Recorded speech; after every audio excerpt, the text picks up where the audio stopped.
और उधर दूसरी तरफ मध्य प्रदेश के झाबुआ में भी एमडी ड्रग्स जब्त हुई है। मेघनगर में फैक्ट्री से ये ड्रग्स को जब्त किया गया। 168 करोड़ रुपए की एमडी ड्रग्स बरामद हुई है। 36 किलो ड्रग पाउडर और 76 किलो लिक्विड जब्त की गई। फैक्ट्री डायरेक्टर समेत 4 लोगों की गिरफ्तारी हुई। ये औद्योगिक क्षेत्र बताया जा रहा है जहां दबिश दी कार्रवाई की गई और फैक्ट्री मालिक गुजरात का है। मौके से कच्चा माल, मशीनें भी टीम को मिली हैं। डीआरआई टीम ने बड़ी कार्रवाई की। भोपाल में भी आपको याद है तस्वीरें दिखाई थी 1800 करोड़ की जब्त। कुछ दिन पहले जो ड्रग्स है वो पकड़ी गई थी। ड्रग्स का मुंबई कनेक्शन भी सामने आया था, लेकिन मध्य प्रदेश से लेकर दुबई तक का जो ड्रग्स का कनेक्शन है वो अब धीरे धीरे उजागर हो रहा है। और अब झाबुआ जहां से ये ड्रग्स बरामद हुई है, मेघनगर में फैक्ट्री से ड्रग्स को पकड़ा गया है। ये बड़ी खबर है इस वक्त की। सीधे रुख करते हमारे साथ संवाददाता सूरज शर्मा इस वक्त लाइव जुड़ गए हैं। सूरज, झाबुआ से इस बार ड्रग्स पकड़ी गई है और क्या कुछ अपडेट आपके पास, क्योंकि ये भी एक बड़ी कार्रवाई मध्य प्रदेश के अब अलग अलग हिस्सों में इसी तरह से दबिश दी जा रही है। देखिए बिल्कुल, इन दोनों मध्य प्रदेश में खासतौर से केंद्रीय जो एजेंसियां हैं वो लगातार छापेमार कार्रवाई कर रही। पहले भोपाल के बगरौदा में फैक्ट्री में छापामार कार्रवाई करे, 1814 करोड़ की ड्रग्स पकड़ी।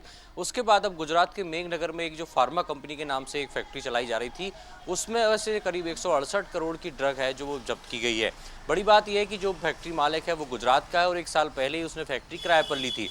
ऐसे में 1 साल पहले से कब से जो वो अलग अलग केमिकल्स वहाँ पर मंगा रहा था, किस तरीके से वहाँ पर कोकीन और एमडी ड्रग्स बनाने का काम कर रहा था, उसको लेकर लगातार जो डीआरएस है, डायरेक्टरेट ऑफ जो रेवेन्यू एजेंसी है, वो लगातार काम कर रही कि आखिर ये किस तरीके से केमिकल्स यहाँ पर मंगाते थे और कैसे यहाँ पर फैक्ट्री चला रहे थे।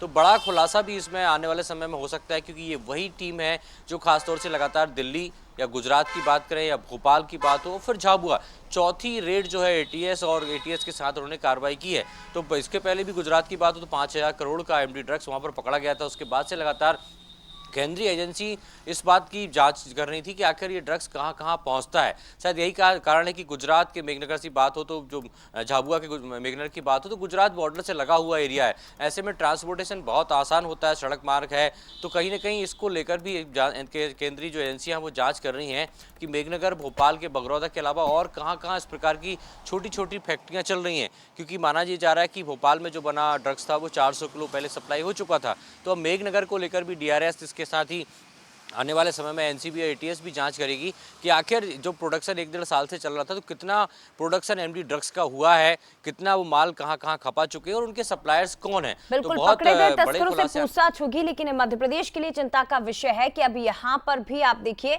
नशे का जो कारोबार है वो इस तरह से फल फूल रहा है। इसका मतलब यह है कि तमाम जो तस्कर हैं वो मध्य प्रदेश को बेहद ही सुरक्षित इस लिहाज से मानते हैं कि यहाँ पर आसानी से नशे का कारोबार चलाया जा सकता है। फिलहाल शुक्रिया आपका तमाम जानकारी सूरज साझा करने के लिए।